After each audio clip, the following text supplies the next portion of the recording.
voina chuan guitar lesson thar kan zir ho lenga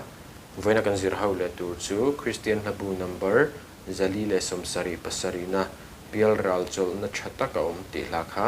guitar Perhdan kan zir ho hel haidin tluang a to chong sakha karon play mildona a hlakha G sharp in la ke poi first fret a karon buanga G hian karon play ma sanga C yamadi D7 no ke kan strum down down down tikhana na na na na na na na tikhana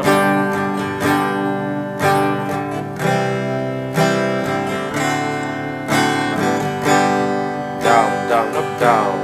down down up khatia strum chhuale khan me ya lamilin karang play lenga ulum deu ni lo ngai thale don ya